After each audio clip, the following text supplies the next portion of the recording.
Good evening, everyone. It is now actually 6:49. Unfortunately, the beginning of this meeting was not recorded, but in today's Public Works Committee, we had one agenda item that was to discuss and review additional items related to the streetlight charge ordinance amendment.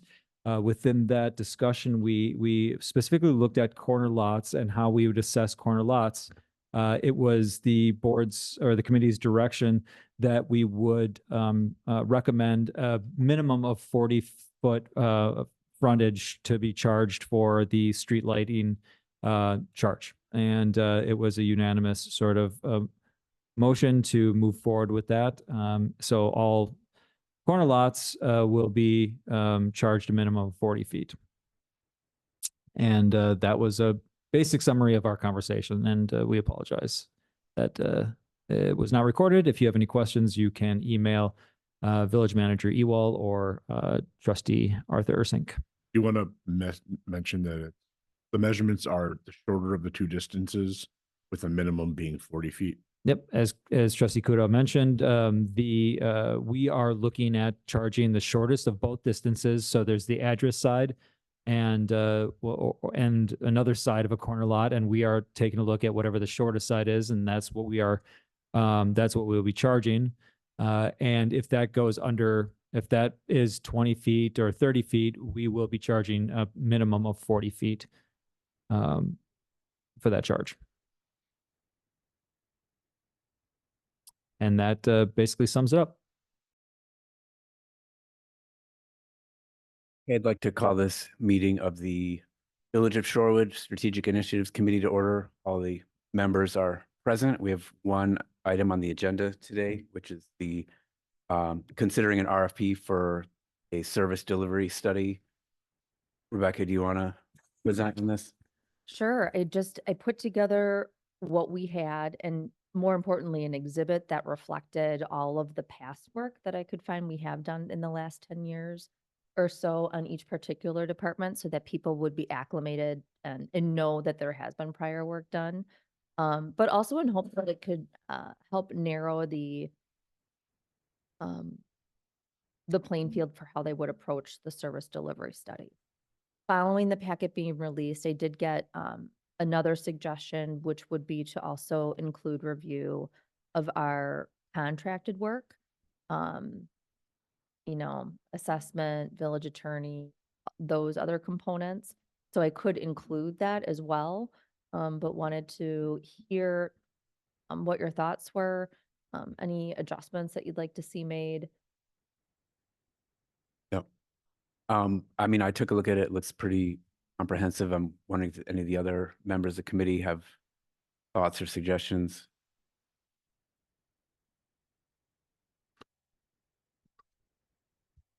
As far as this RFP goes, I don't as much. I kind of go back to, wish I could have taken one step back here, and I'm not quite sure. I wish I could go back in time, and I don't necessarily think we need to spend $150,000 on another study about all of our services.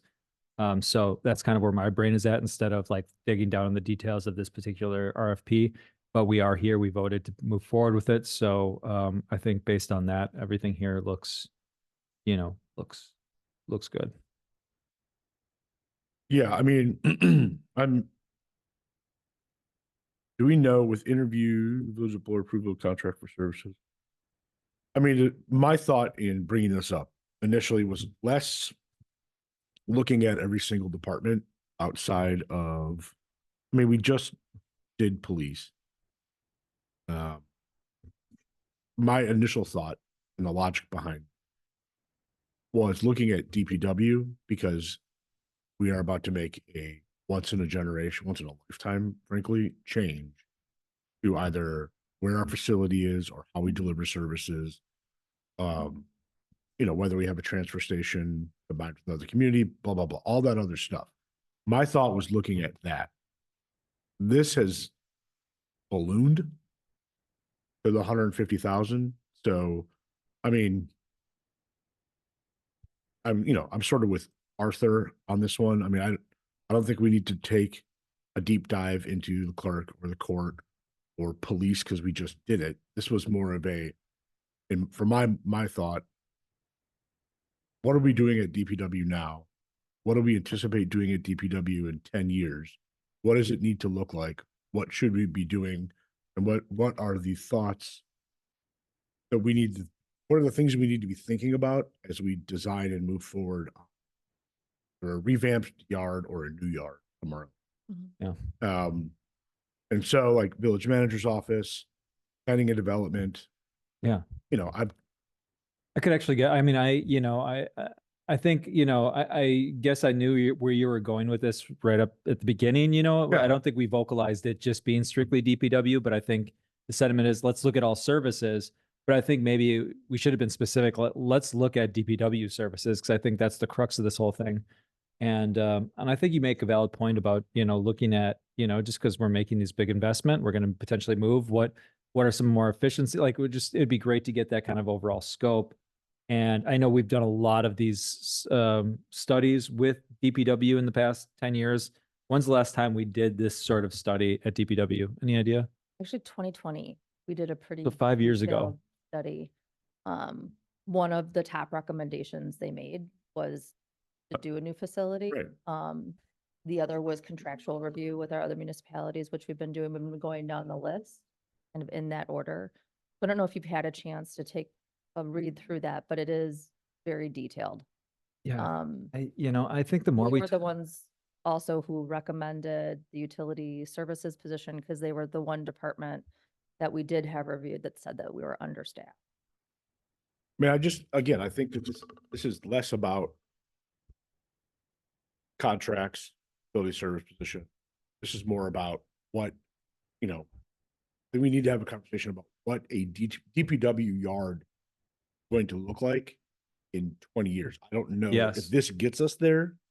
I don't know, but yeah. but those are the conversations I want to have. Just so when the decision time comes for DPW, we're getting designs for wherever the location is. We're able to say, well, we know we're going to need salt trucks that are going to be this big. We know we're going to need this, that, or the other thing. And we won't need the utility. We won't need the utility. Yeah. That's typically farmed out. Or, we spend a ton of money, frankly, every year on contracting to Strand, other engineering firms. Should we bring something in-house? So I think that the 2020 study, if you have not read it, addresses a number of these Mhm. questions. When it comes to the design of the facility, that's why the architect becomes important through the interview process because that's a part of their role, right? We're clearly not going to design a facility like we currently have. Mhm. But so this is a great conversation because I've been thinking about this since budget time and like this number stuck out to me because it's a very large number that I think could, potentially, help in many other places. So, with that said, I mean, I'd love to kind of revisit again. I know I've seen the 2020 study. I'd love to revisit that, and maybe that's a Public Works Committee sort of initiative where we sit down, we go through that. And if there's things that we see that we need more clarification on, or that we feel like, okay, like Trustee Coda, I'm on board with what you're saying, and if that study doesn't address those needs, like what does the DPW of the future look like? What should we be thinking about? How should we build? Should we incorporate green infrastructure? Do we electric charging stations? Like what should we be looking at? That's what I'm interested in. Like this whole list here of elder services, finance, library, like I just don't think we should be spending money on all of this right now, but I would be interested in spending a little bit of the money to figure out, kind of put more, a bigger picture idea together of what that DPW of the future looks like. Mhm. And by taking look at the 2020 and maybe a little bit of the Barrientos and kind of putting Mhm. those things together to see if we still have a lot more questions from that, then maybe that's when we start to discuss like what a new sort of, RFP would look like specifically for this project. Love it. So if I gave you those two studies, because that has Yeah. a significant amount of information that discusses some of these points, do Want to take a look with me at the November meeting? Yeah, I think that would be a good start. I'd Okay. say, let's start there, block off a good amount of time because they're kind of in depth, Yeah, but let's block off some time and let's work through that and see where that gets us. great. After that, if we still want to move forward with something like this, we Mhm. will. But ultimately, I think it's going to be less expensive than $150,000 in this multi-department study, right? Mhm. Maybe we can get it down to $20,000 for some, something a little different than what we have. So Mhm. But that, we're back on the 17th, right? November Yes, 17th? that's our next meeting. Yeah, I mean, I just want to make sure I understand the procedurally. We've allocated 150, but this Matt's committee is the committee that decides how we spend or if we spend. Well, your budget's not approved yet. That's happening on the 17th. Right, but like, But I think I don't think that you're choosing how to spend it. I think that you're doing due diligence and going back to review the information that you have. So Okay. that when we come back together as a group, you can say, here are the other questions I have. I mean- And I don't know if it's really gonna be a service delivery analysis as it is. Like, if this is about a future facility, then that's a different type of RFP. Yeah. Which is okay, but I welcome the opportunity to kind of hear what that is and go through those reports. do we want to talk about, so I think a lot of this too is about the current service levels, cost of current service levels. Mhm. And, realistically looking at a bigger picture, or a consultant may say, you shouldn't be doing leaf collection anymore, or you should sell this truck, you should stop doing this, you should stop doing that.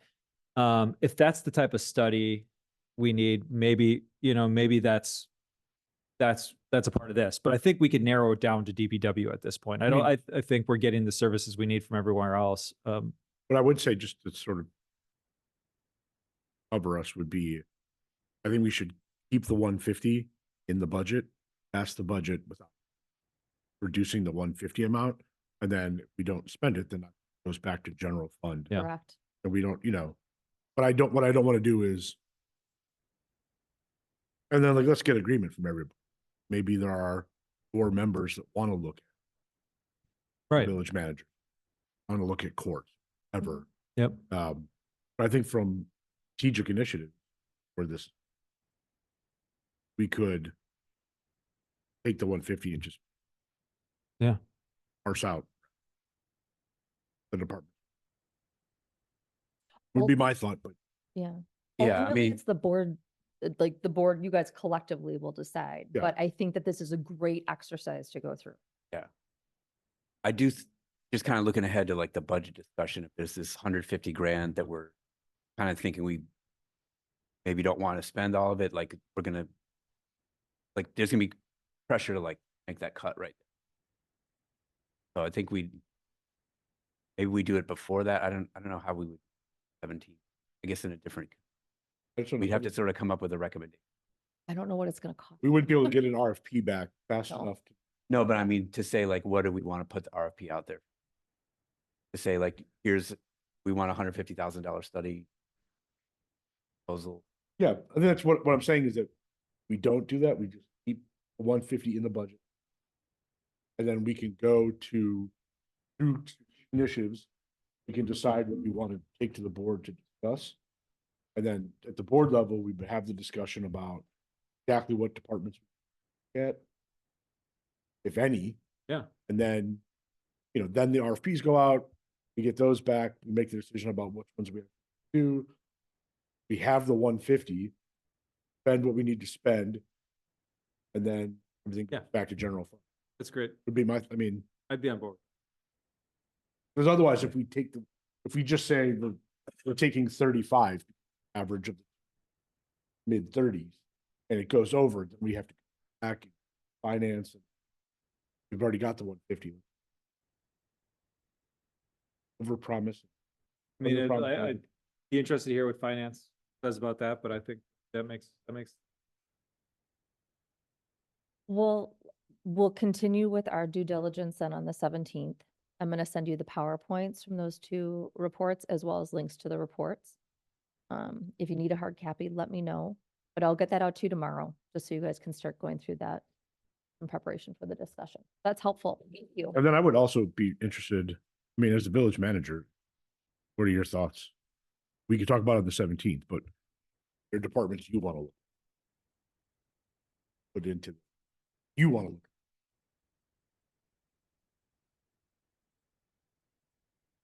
Yeah, good Think point. about that. Is it this? Mhm. Sure. And this will be under strategic initiatives, right? Okay. I for whatever thought DPW, because we were talking about. Can't just poach Matt's stuff. Sorry, Matt. I know. Apologize, bud. I know we narrowed it down to DPW. I'm like, oh, we'll just take this away from you, Matt. Sorry, bud. No, happy that we have this there. So, okay, cool. And we'll just need a motion to adjourn strategic initiatives. Uh, second. Okay.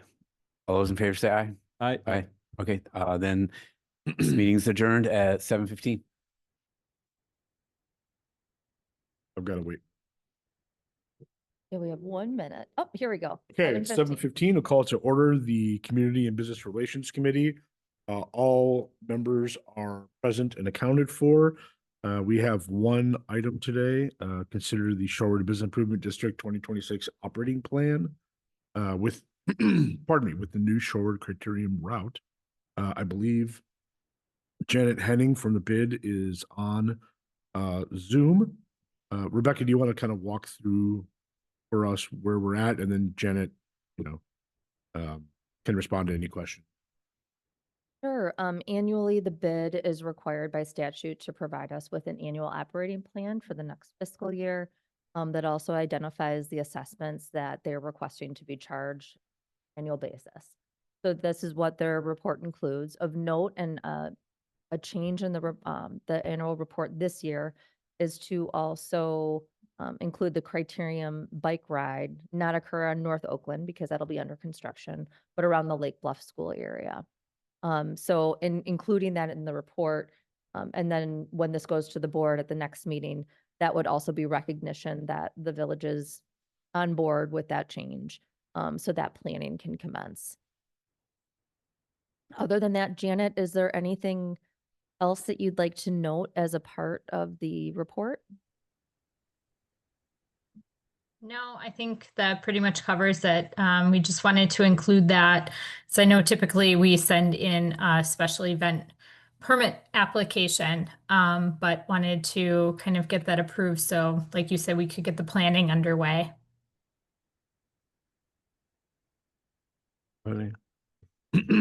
Any questions from committee members?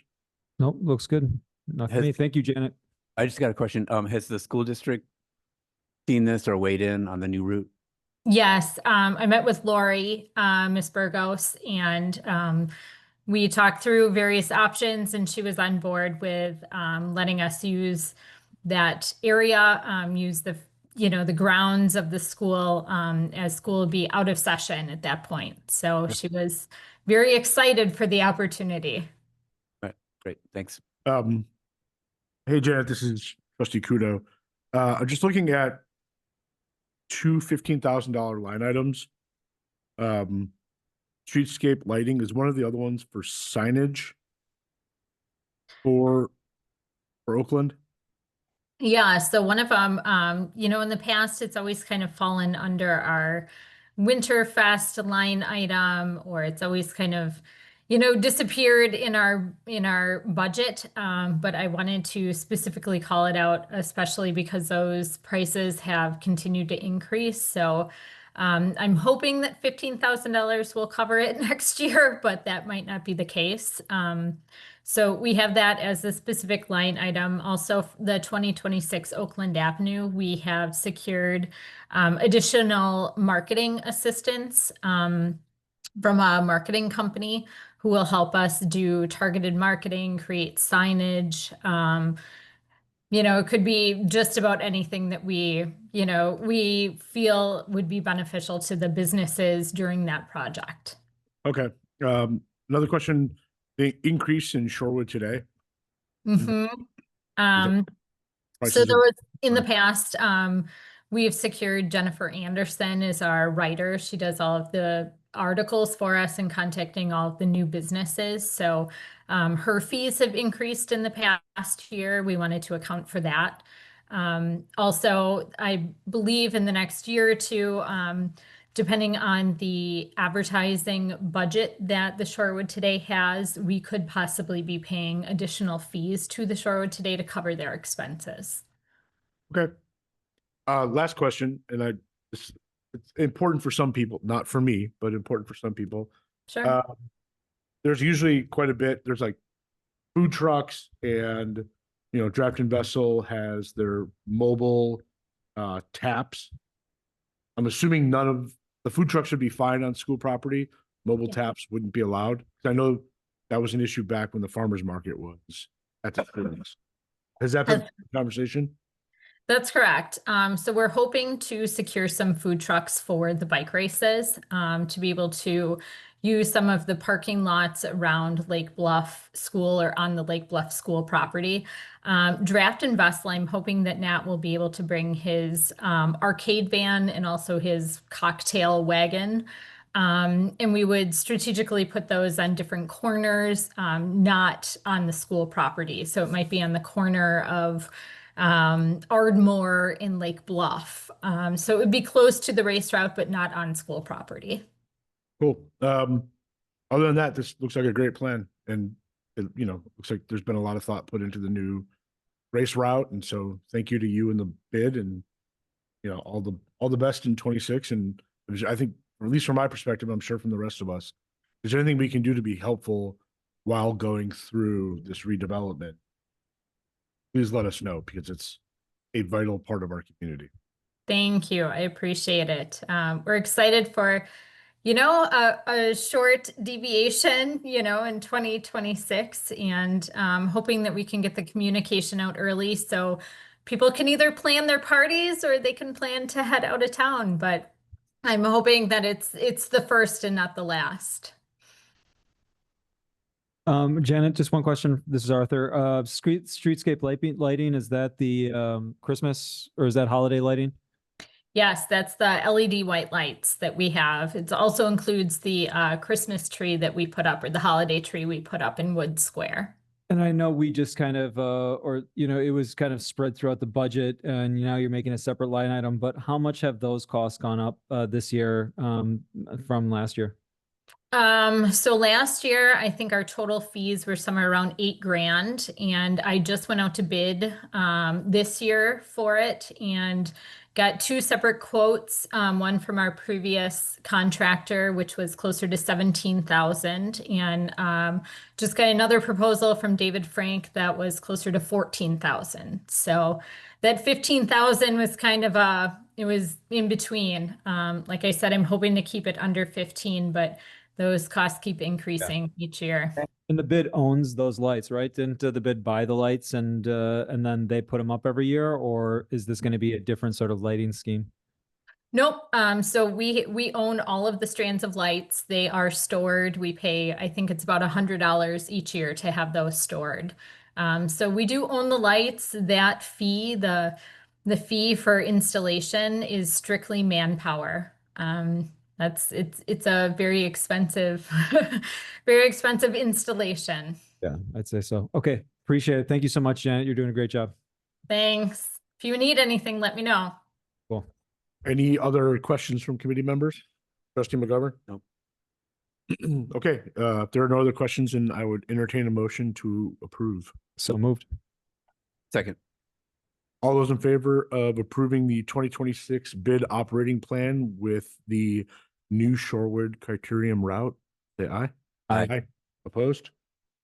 Passes unanimously. Would entertain a motion to adjourn. So moved. Second. All those in favor? Aye. Aye. Aye. Meeting stands adjourned at 7:23 PM.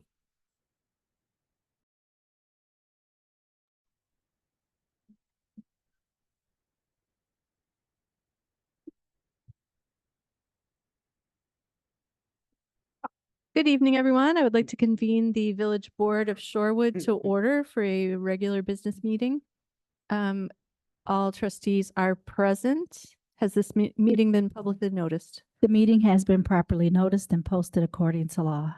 All right, thank you. Thank you, everyone, for being here tonight, and thank you for your time, talent, and patience in advance as we conduct business this evening. We do have a pretty brief agenda, so we'll be moving pretty quickly. We do not have any special orders of business this evening. Moving to item 5, consent agenda. Is there a motion to approve the consent agenda? Move to approve. Motion by trustee Kudo, seconded by trustee Ursink. Any discussion? Yes. Item B is in Betty. All right, 5B. Anyone else? All right, motion to approve the consent agenda with the exception of 5B. All in favor, say aye. Aye. Any opposed? Motion carries unanimously. Moving on to items removed from the consent agenda.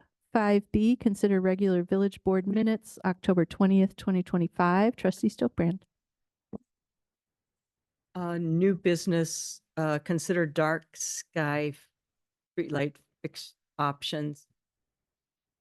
We should probably add, because besides option A, we did direct staff to keep shields on hand. And that was not part of option A. That was in our I think that's a fair summation of the discussion. I can get, so I think that we should amend B to approve option A, adjust fixture brightness and keep an inventory of shields. Because that was, I thought it was a clear consensus. And then the other option, correction I would like to, on number 10, report of village officials. Item B is in Betty, the last sentence. Comprehensive recreation plan that will better align with DNR. Please insert the word grant guidelines. And with that, I would move to. Second. Motion by trustee Stokebrand, seconded by trustee Warren. Any discussion? Hearing none, all those in favor of the 5B as amended, say aye. Aye. Any opposed? Motion carries. We have no public hearings this evening, and that brings us to citizens to be heard. This item is for matters not on the agenda. Is there anyone who would like to be heard? I believe there is one person. Please come up. Share your name and address and speak into the microphone, please. And there is a handout that I shared on behalf of this gentleman that is on your desk. Good evening. I'm John Becker. I live across the river in River West. I'm moved to Milwaukee, where my father grew up 100 years ago near North Division last spring. Before that, I was, among other things, an election official for Madison with advanced IPAV training. And I'd just been promoted in February of last year to another rank, which requires training by WEC on the WISFOD system and so forth. Nothing too special, but I have, I was ready to be paid about $19 an hour before I moved here. And in Madison, all election workers also get a free bus pass. So Madison Metro for 1 year, the year that you're working. And that's in line with all city employees, including the mayor, all get free bus passes. And I think the county staff do as well, county employees. And then Kuna, which is a partner, all their employees get, by paying in a big fee, they all get to ride free as well. But for voting, you can understand that that was a big perk for some people. I usually try to get assignments where I could walk or bike, which is a nice thing about Shorewood. I can walk or bike in the good weather from where I live near Kern Park easily. And it's actually very pleasant. And then you arrive here and you get to work with Toya and her outstanding crew, which they're just excellent. When I got the invitation to work, I'd applied at many municipalities in Milwaukee County to work. I did get hired by Milwaukee and retrained, even though I had had training 4 months earlier, and I was getting paid there $18 an hour. I worked for them 2 or 3 times on elections in August, November, etc. They have far fewer IPAV workers here. We had 40 or 50 IPAV early election sites in Madison. So I worked 80, 90 hours over the 2-week period for each election in Madison. And here I worked for a day or two at Toya's office. I think it was a day or two, maybe it was a week, 8 hours a day. And I got to put to use a little of my second language, which is Yaskazu Ochin Nemnogo Ruski Yazık. As some of your voters are Russian, I was able to use my really basic Russian speech talents, which is helpful. You have quite a few Russian-speaking voters here, and I could take them up to the express vote machine, which I know inside out, and help them, or at the regular voting station. So there are things that you pick up when you're paying a little bit more, when you've trained people up to, so they deserve that training. What I didn't realize was how low the pay was per hour. So when I got the invitation to work, I took it. And then I found out it was $10 an hour here in Shorewood, but I wanted to live up to my commitment. So I worked for Toya's office at $10 an hour. Spoke with her about it briefly. I think I've even talked to the board's, the village's financial person, and pointed out that seemed rather low.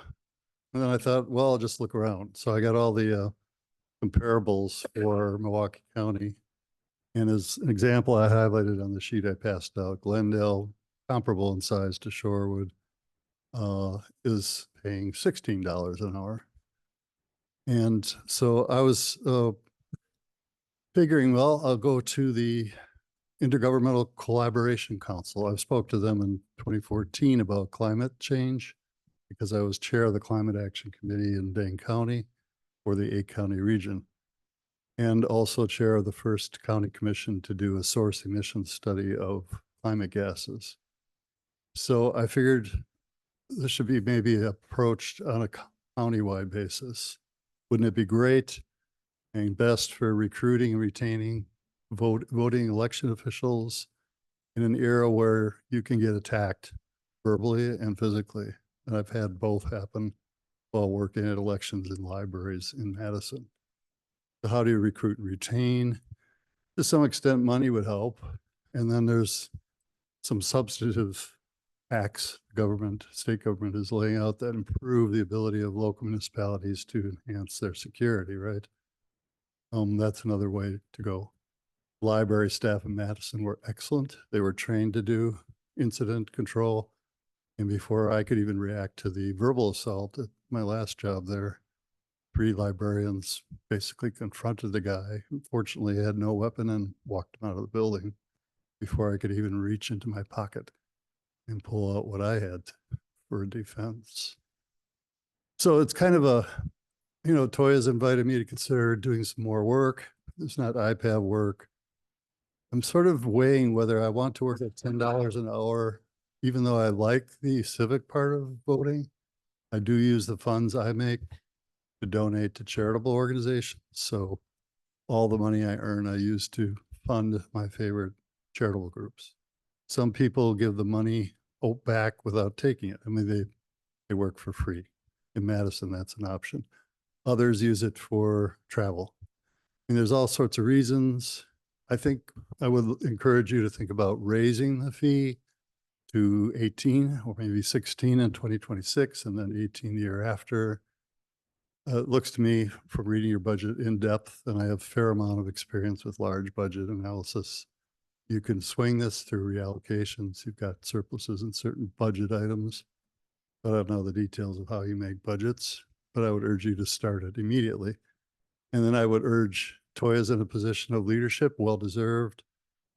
Can she bring the Intergovernmental Council along on setting up free bus passes across the county and establishing a base for pay no lower than $16 an hour across the county for all elected workers?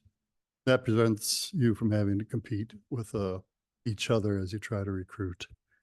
I think I covered everything. Robert Reich, you all know who that is. He says if the 1970 minimum wage of $7 an hour was adjusted for productivity, it would now be 26 an hour. McDonald's is paying $21 an hour to first-time workers. Retail in my area is $12.50 to $13.50. So election workers here in Shorewood are really being underpaid in that context. I think that's it. If you have questions for me, happy to expound. Right, thank you so much. This item is for matters not on the agenda, so we usually don't get into a question and answer Yeah. as it's not agended. However, if you email the village board or if you email Toya and she can forward it to the board, we'll have your contact information. Okay. Yeah, she has me in her employee file, but you want that form I passed out? The analysis of, you want me to email that to Toya or? Yeah, that'd be great. Great, thank you. Thank you. You've given us a lot to think about. All right, are there any other citizens who would like to be heard who are joining us via Zoom this evening? Oh, there is no one. So moving, we will close citizens to be heard and we'll move on to new business, of which we have one item. Consider RFP for owners representative services. So this comes to us from the village manager. I had some feedback that I submitted via email and the responses are in front of you this evening. Excuse me. And it really just had to do about consistency and clarity of language and connection points with the village board versus village manager. And Rebecca has offered to rework those things and bring it back to us on the 17th. Is there any other questions, feedback, input on this agenda item? I was just in the paragraph about the transfer station. Does Whitefish Bay use it for refuse also, right? It's not just yard waste? The way that it's worded, it makes it sound like Whitefish Bay shares use of the yard waste transfer station. Do they not use the refuse one also? I thought they used both. They do. They And do. I apologize, but which page of the RFP are you on? It's on 136. Are you under scope of work? It's under background, the third paragraph. Oh, okay, got it. I just wanted to know so I could go back Yeah. and clarify. And then I just wondered under scope of work, do we want this to include also, we've talked about possibly a salt storage facility. Do we want, that's something we'd want to include? Under final site selection, there's a bullet point. If the current site is to be rebuilt with a new public works facility, find temporary facility locations and complete renovation of the space, I would add if needed. And the bullet point below that, could we add something about identify and apply for funding opportunities to offset project costs, including any subsidies for using environmentally compromised sites, for example, brownfield.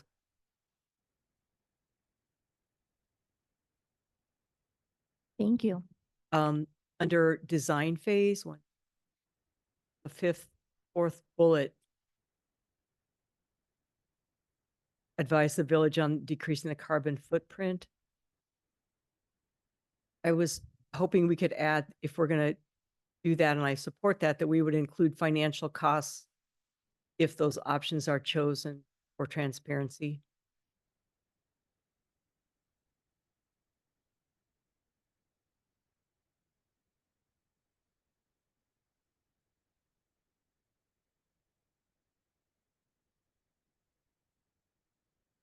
And the final thing I had under project closeout under D, then Donna, monitor commission activities. I wasn't sure what the commission.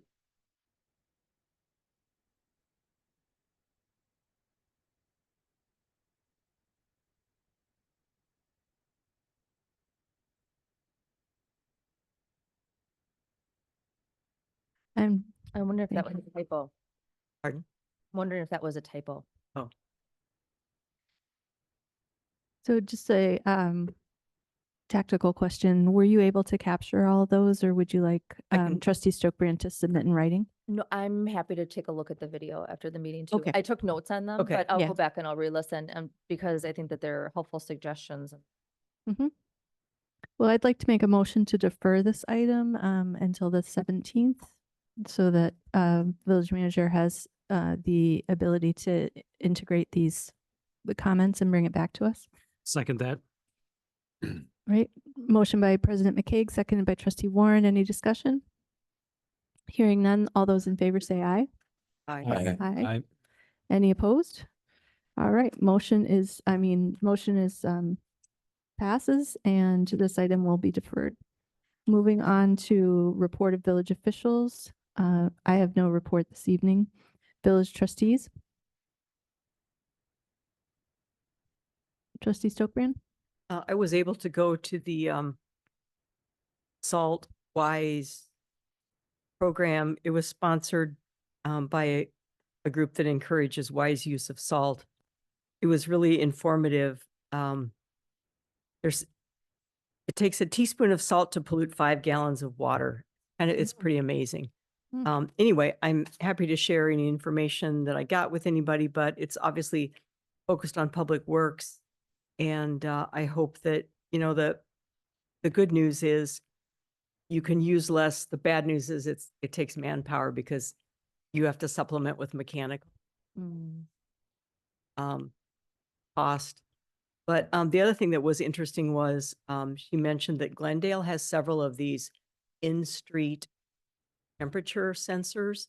And this is the key to determining how much salt you need within, I guess 23.3 is the magic number to that much accuracy. And there were questions asked, would we be willing to be part of a North Shore group that got together, because the more points you have, the more it's easy to determine trends in temperature affects how much salt. I have to see. But Glendale is using these. I don't know how long they've been using them. And you put them, they have a drill and you drill right into the pavement and put it in its cylinder. Something to think about in the future that we'll have to ask Leanne about. Great. That's great. Thank you. Thank you. Any other reports? All right, village manager. There's one item. One report, just to advise you that we were successful with the North Shore Health Department and Public Works, obtaining the grant to provide some additional informational and health-related items related to lead service lines. So within that, I just included the agreement because it goes into the detail minutia really about how we will share a person. They will be a North Shore Health Department employee, but it will be shared services between directed towards Whitefish Bay and to Shorewood to provide outreach and information regarding lead service lines as we move forward. That is outstanding. Yeah, it's really good. Yeah. Yeah. Excellent. We have no future items of consideration this evening, so I would take a motion to go into closed session. You, buddy. Oh, I'm losing my voice. Go ahead. I move to adjourn into closed session pursuant to section 19.851G to confer with legal counsel on strategy regarding pending litigation on various legal matters involving East Capital Neighborhood Association versus Village of Shorewood. Second. All right, this will be a roll call vote. Trustee Ursink. Aye. President McCaig. Aye. Trustee Kudo. Aye. Trustee Warren. Aye. Trustee Arndorfer. Aye. Trustee McGovern. Aye. Trustee Stokbrand. Aye. Motion carries 7-0. Thank you. We are now in closed session at 7:49 PM.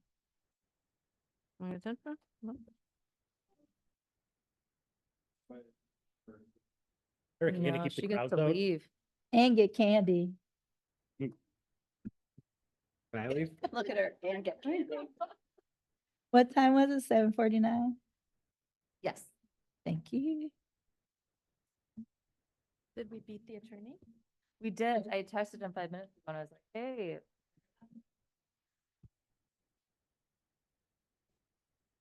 So he said he's in the waiting room. Wrong link. Uh-oh. Oh, Diane Ladd dies. Any Grateful Dead fans in here? Bad shot. R.I.P. Nobody can wail. Yeah.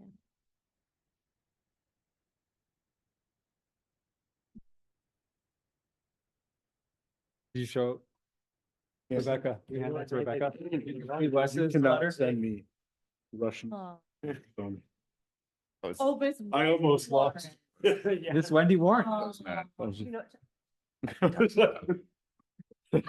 Russian speaking Madisonian who rides his bike. We're gonna be here till 8:30, aren't Oh, hold on one.